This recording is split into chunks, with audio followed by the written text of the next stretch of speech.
Bueno, espero que con el café ahora sí ya estén más despiertos todos. Algunos de esos conceptos que les voy a dar, obviamente, no, y ni quiero tampoco que estén tomando notas, son simplemente cosas que quiero que entiendan, porque creo que a la mayor parte de ustedes les habrá sucedido como a mí, antes de que me tuviera forzosamente que meter esto de epidemiología y salud pública. La parte de metodología de los artículos me lo saltaba porque empezaban a hablar de chi cuadrada y de la T de Stu, de significancia, y me quedaba con una cara de chino de what, y mejor me iba a la discusión. Pero resulta ser, y esto fue cuando me decidí meterme en estas cosas y porque era muy importante. Cuando estaba en Australia había cada 15 días había el Journal Club, no sé cómo le llaman acá, pero que se unen a discutir un artículo, y tenían a un epidemiólogo, a un bioestadista, al jefe de servicios, y por ejemplo era un artículo de retina, era retinopatía diabética, traían al que era especialista para ver si lo que se decía en ese artículo era realmente tenía pies y cabeza, si metodológicamente estaba hablando estaba bien. Y resulta ser que alrededor del 50% de lo que se publica, aún en revistas de talla internacional, está mal redactado. Que si uno un poco, si ustedes empiezan a leer algo y hay cosas que no les llaman la atención o que no les acaban de cuadrar, mejor dejen de leer ese artículo y sáltense a otro para que no pierdan el tiempo. Y creo que esto es básicamente lo que me gustaría transmitir en esto. Bueno, en cuanto a lo que nosotros hacemos dentro de Visión 2020 es... ¿Qué sabíamos antes de que Visión 2020 existiera? Las estadísticas no las vamos a repetir. Íbamos a tener algo así como 80 millones de personas ciegas para el año 2020, etcétera, etcétera. Pero teníamos mucho desconocimiento de cuál era la prevalencia real de ceguera, como Chile lo tenían englobado en 1.2, cuando todo el mundo sabíamos que quizás esto no fuera cierto. Había muy pocos planes nacionales a todo nivel, pero sí sabíamos que la catarata era el principal problema de salud ocular, no solo en Latinoamérica, sino en todos lados. Ha habido un gran progreso, como ya lo vimos, simplemente en lo que vimos anteriormente, la tasa de cirugía de catarata ha aumentado mucho. La salud ocular comunitaria, y este es un término que nadie nos acabamos de poner de acuerdo, incluso los que lo inventaron, que fueron en Londres, el año pasado le cambiaron a salud pública en oftalmología, porque quizás es algo que se entiende más. Pero en Estados Unidos, si ustedes dicen salud pública, de entrada ya tiene una connotación negativa, y en Estados Unidos le seguimos diciendo salud ocular comunitaria. Entonces, dependiendo de dónde estamos, ¿qué es epidemiología? Básicamente es simplemente, a pesar de todas estas definiciones tan complejas, es saber cómo está mi comunidad. ¿Esto es importante? Sí. Vamos a suponer, hay un ejemplo que no lo tengo en estas transparencias, pero el conocer la comunidad es muy importante. Por ejemplo, si ustedes están en Escocia, en Glasgow, a pesar de ser uno de los países más avanzados como en Europa y todo el mundo, y empezamos a hablar, bueno, en Escocia la expectativa de vida es 70 años, 72 años de edad. Cuando hay un río que divide a Glasgow en dos esencialmente, y del lado izquierdo, por así decirlo, está la parte pobre y del lado derecho está la parte rica. Si yo vivo del lado izquierdo de la ciudad, soy hombre, blanco, mi expectativa de vida es de apenas 55 años de edad, aunque ustedes no lo crean, en Escocia, ¿no? ¿Es importante saber ese comportamiento de la comunidad? Sí, y eso es epidemiología, porque si yo pretendo ir a por una clínica de catarata en el lado pobre de Escocia, ¿qué creen que va a pasar? ¿Me va a ir bien o me va a ir mal? Me va a ir muy mal, ¿sí? Entonces es epidemiología, no son números, es saber la epidemiología para poder implementar algo. Y eso también es importante, porque si yo soy retinólogo ahora y vivo en la Ciudad de México y sé que tengo 12% de diabéticos más o menos, en la Ciudad de México, dependiendo cuáles estadísticas crean, pero hay alrededor de 20 millones de personas. Junto a todos los retinólogos, y me dicen, no, fíjate que yo nada más estoy viendo un 1% de la población, algo está mal, porque hay 11% de la población que se nos está yendo. Pero si no conociéramos esto, pensaríamos que, ¿cuántos diabéticos estoy viendo? Estamos muy bien. No, es que se nos están muriendo muchos, ¿no? y no los estamos viendo. Entonces es lo importante que es. Ahora, hay muchas definiciones y dependiendo de dónde estemos, incluso en las tablas de agudeza visual, como habrán visto, en estas charlas algunos estamos utilizando la escala en pies, otros están utilizando la escala logarítmica, los argentinos y los mexicanos utilizan la escala de décimos, Europa tiene que utilizar la escala métrica. Entonces a veces es muy complejo cuando dice 360, esto equivale a cuánto es a 2080, entonces quizás lo ideal es que tengan una tablita con las equivalencias para que algunas veces lo lean, porque va a depender mucho de qué artículo están leyendo. Asimismo, ¿qué es definición? Esta es la definición de la Organización Mundial de la Salud. Peor que 20/400 con la agudeza visual con la que el paciente se presenta con o sin corrección. Pero esto no es necesariamente cierto en Estados Unidos, y bueno, y baja visión obviamente esto, pero aún por ejemplo en Estados Unidos donde yo estoy viviendo, esto no es cierto. Si en Estados Unidos, si ustedes conocen Florida, más de algunos de ustedes habrá ido a Arbo o a la Academia a Orlando, se habrán dado cuenta que tenemos una población de gente de 70 años o mayor desproporcionadamente alta comparado con el resto de Estados Unidos. En casi todo Estados Unidos, digo casi porque cada estado varía un poco, la definición de baja visión es 20/80 o peor. En Florida le hemos puesto 20/100 o peor, porque si le pusiéramos 20/80, resulta ser que muchos de los que se retiran en Florida se regresarían o se irían a Texas o Arizona o a California, porque implicaría que no pueden manejar su cochecito para ir a la tienda a comprar cosas así. Entonces la definición, cuando vean en un artículo que dice el paciente era ciego, tenía baja visión, según quién, cuál fue la definición, porque a veces los números por eso no nos acaban de cuadrar. Prevalencia, bueno, eso creo que para esas alturas ya tiene que estar más que claro que es la cantidad de una enfermedad de una población determinada en un punto en el tiempo. Finalmente, todo lo que estamos haciendo, lo que hemos dicho y lo que vamos a dar en el resto del tiempo, si el gobierno lograra un solo indicador monitoreado en el tiempo que fuera la reducción en la prevalencia de ceguera, eso sería lo ideal. Todos los demás números que tenemos, todo lo que estamos haciendo es que queremos tener menos ciegos.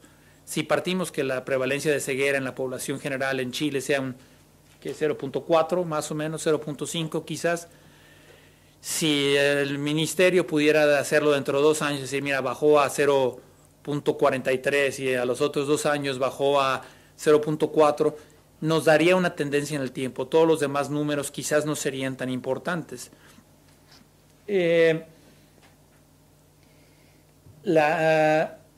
Bueno, esto quizás sería demasiado repetitivo. ¿Cómo lo determinamos? Desafortunadamente la única forma es hacer estudios de campo, así como lo que hizo Fernando, salirse a la comunidad y hacerlo, porque los estudios, y eso está mal y a veces los editores tienen la culpa, cuando dicen, estudio de la prevalencia de ceguera en un hospital determinado. Eso no es prevalencia de ceguera, ¿no? Ese es los ciegos que vieron en un hospital. Tiene uno que salir a la comunidad. No hay de otra forma más que, y con estudios rápidos o estudios muy complejos, pero hay que ir cada determinado tiempo, y como habrán visto, y Fernando lo enseñó, no son nada fáciles, no los podemos repetir cada año, pero sí cada 3 años o cada 5 años según lo que están haciendo. Obviamente, además hay muchos parámetros que se pueden, cuanto el poder que uno quiere tener de esa población, si uno quiere tener un 80%, un 85%, 90% de la confiabilidad, pero al fin y al cabo, ¿se acuerdan lo que yo les había dicho ayer? Que las estadísticas no las tenemos que convertir en religión. Si la prevalencia de ceguera con un estudio rápido que me costó 40 o 50 mil dólares, que me tardé 3 o 4 meses en hacerlo, me dice que la prevalencia de ceguera en Concepción es 0.6% o 0.8%, lo mismo me da que sea 0.75 o 0.54, ¿sí? No tengo que gastar el tiempo ni recursos en tener un super estudio estadístico, simplemente algo que sea lo suficientemente bueno que me dé la idea de planeación de recursos humanos y de inversión para poder enfrentar un determinado problema. Ahora, sensibilidad y especificidad. Este es un concepto que quizás queda a veces cuando ve uno el artículo de la tal prueba era tanto de sensibilidad, tanto de especificidad, y dices, ¿de qué demonios me está hablando, no? Básicamente cuando lo lean es sensible, es cuáles son las posibilidades de que la hemoglobina glucosilada que le voy a tomar a Fernando capte que Fernando tiene diabetes, y la especificidad es que al darme que Fernando tiene probabilidad de tener diabetes, qué tan específica es para que si sale alterada, pues un ejemplo muy descabellado, por la hemoglobina glucosilada, si sale alterada, pues agua pasa por mi casa, ¿no? Pero bueno, si decimos, en este caso, que es un ejemplo de más de vida real, el FDT. Si el FDT me sale alterado, la especificidad sería cuáles son las probabilidades de que ese estudio alterado del FDT realmente sea glaucoma, si estoy buscando glaucoma. ¿Sí? ¿Se entendió? O si seguía hablando ya no en chino, sino en ruso. Entonces, ojalá en la próxima vez que lean, bueno, a qué tan sensible es el estudio, las probabilidades de que capte, la especificidad es que sea esto. Y entonces, ¿qué se traduce esto? Esto, bueno, si un test, una prueba es positiva o es negativa. Si la prueba es positiva, y efectivamente en este caso, si decíamos, vamos a decir otro ejemplo relativamente sencillo, una glucemia en ayunas. La tomo, el resultado es positivo, le hago hemoglobina glucosilada, luego otros estudios, el paciente realmente tiene la enfermedad, por lo tanto le llamamos un estudio verdadero positivo. ¿Sí? Ahora, puede ser, y esto sucede más de alguna vez, que el paciente tiene una prueba positiva, pero que realmente no tiene la enfermedad. ¿Qué puede suceder? Que en el caso mismo de la glucemia no nos dijo, pero antes de llegar con nosotros se echó un desayuno de 2 huevos fritos, etcétera, y resulta ser que realmente el paciente no era diabético, por lo tanto es un falso positivo. ¿Cómo calculo la sensibilidad? Es los que realmente fueron positivos divididos en el número total de una población. Entonces, estos numeritos cuando les dan, cuando le dicen, la prueba tenía tal sensibilidad, tal especificidad, es de aquí de donde salen, en una población total de 100, es decir, tengo esto. Ahora, la prueba fue negativa. Y efectivamente lo compruebo, su hemoglobina glucosilada, el paciente resulta, sí tenía una hemoglobina glucosilada, pero ese día no tenía dinero y llevaba 3 días sin comer, y bueno, pues claro, salió con una glucemia falsamente negativa ese día. Entonces es un falso negativo. Ahora, si el paciente tiene una prueba negativa y realmente no tiene la enfermedad, estos son los verdaderos negativos. ¿Sí? Esto sería realmente como tal la especificidad.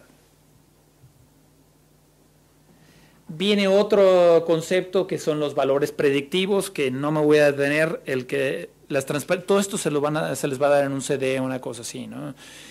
Esto se los voy a dejar ahí para que cuando tengan algún tiempo, los que les interese esto, porque es como les digo, neurooftalmología o retina no es para todos, epidemiología tampoco es para todos, pero el que le interese y lo quiera discutir con todo gusto, son cosas similares. Para mí esto es mejor y ya van a empezar a ver una serie de artículos en que empiezan a mudarse hacia, ya no hablan de sensibilidad y de especificidad, sino de valor predictivo positivo y de valor predictivo negativo. Es mucho más específico, más al grano, y si se fijan, aunque son conceptos similares, no son lo mismo, ni el numerador ni el denominador necesariamente, y esto es lo que realmente, y si ya han ido leyendo algunos artículos y ven esto, lo van a ver ahí, solamente lo quiero traer a colación. Incidencia, esto sí es más fácil irlo determinando en la población, porque es los casos nuevos que se incorporan. Finalmente, en cualquiera de nuestras actividades, sea operar catarata o los diabéticos, este es lo que nos importa, porque como decíamos, desafortunadamente la mayor parte de la gente en nuestro campo que se queda ciega, se va a morir dentro de los primeros 5 años de quedarse ciego. Es muy triste, es muy lamentable, pero si logro entonces captar a todos estos nuevos que se están convirtiendo en ciegos, operarlos o ponerles láser, la cosa irá muy bien. Estudios longitudinales, simplemente para que lo tengan ahí, porque van a verlo, it was done a longitudinal study, etcétera, etcétera. Esto lo que quiere decir es que es un estudio que se hace durante el tiempo, porque muchas veces, ¿qué es lo que pasa? Algo que parece ser real en el primer año, uno los va siguiendo al segundo año, o al tercer año, al cuarto año, y resulta ser que tal cosa no fue estadísticamente significativa. El caso muy concreto de catarata, para ponerles un ejemplo de la vida real. Hay la discusión de que si era mejor la FACO, que si es mejor la incisión pequeña, etcétera, etcétera. Y depende a quién le pregunten, la respuesta va a ser diferente. Los primeros estudios que empezaron a salir cuando comparaban esto, decían, ya ven cómo es mejor la FACO. Y sigue siendo el gold standard, no me malinterpreten, y si me van a operar, yo prefiero que me operen de una FACO-emulsificación, teniendo un núcleo blando o relativamente blando. Pero con el tiempo lo que se vio cuando hicieron estudios longitudinales ya de estabilidad a los 6 meses, al año y a los 2 años, es que la incisión pequeña y la FACO-emulsificación son esencialmente iguales. ¿Sí? Y esto empezó a sonar todas las alarmas en muchos círculos, pero lo importante de esto es tener la evidencia para poder demostrarlo y también para poder tomar decisiones. Ponga quizás el ejemplo de Chile, no es el adecuado porque es una población relativamente pequeña y con un buen poder adquisitivo, pero ¿cuál es la importancia de esto que les mencioné con el tiempo de los estudios longitudinales? Ven ustedes en India, es una población de alrededor de 1.100 millones de habitantes. Si a todos los que están ciegos por catarata en India les quisiéramos hacer una FACO-emulsificación, no habría dinero que ajustaría. Esto es lo importante. En cambio, ya lograron demostrar que efectivamente con el tiempo no hay una gran diferencia entre una técnica quirúrgica y otra en cuanto a satisfacción y resultados visuales finales. Esto yo ya como ministro de Salud tengo la conciencia tranquila para poder decir, ok, en vez de pagar $30 de insumos, pago 3 y el paciente va a tener el mismo resultado. Pero si no tuviera la evidencia, me costaría mucho trabajo poder hacerlo. Ahora, otro ejemplo, y donde la evidencia no necesariamente se traduce en una acción, desafortunadamente. Algunos de ustedes habrán leído los artículos del Johns Hopkins de hace 10 años, cuando siguieron cirugía de catarata, a un grupo de pacientes que se les hicieron todos los exámenes preoperatorios y otros a los que no se les hizo nada más que los que mandaba la ley. Los más viejos, que los que peinamos canas, los 3 que estamos acá, se acordarán de eso, y no hubo diferencia en nada. Teníamos la evidencia, pero eso cambió la práctica en nada tampoco. ¿Por qué? Porque los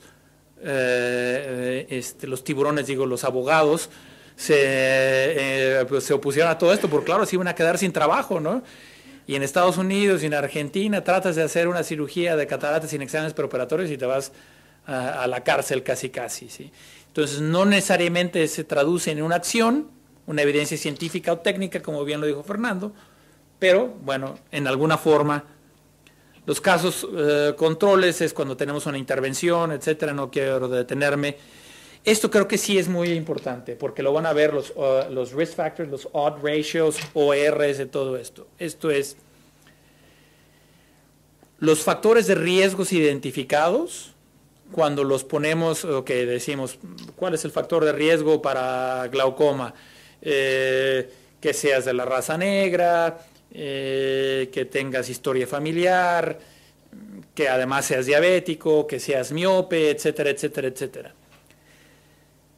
Ahora si tengo esos factores de riesgo, ¿qué tantas probabilidades más tengo de poder convertirme y eso es lo que le están determinando los odd ratios, los risk factors, es nada más, si tengo cada uno de esos factores, ¿cómo puedo convertirme?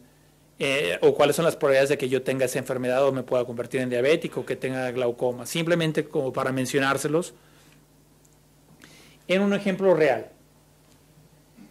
Esto es en una población aún en inglés, sobre todo en Estados Unidos no nos ponemos de acuerdo si somos hispánicos, si somos latinos, pero bueno, si hay 98 que se les había diagnosticado un defecto refractivo no corregido, y cuando uno lo compara contra una población asiática que tienen 175, entonces, ¿cómo calculo esto? La fórmula numérica fácilmente es que si yo soy de población latinoamericana, por así decirlo, o hispánica, simplemente mi riesgo de tener un defecto refractivo es de 0.2. Mientras que si soy asiático, casi tengo el doble de probabilidades de convertirme. Entonces esto es muy importante para poder saberlo, porque muchas veces le recomendamos al paciente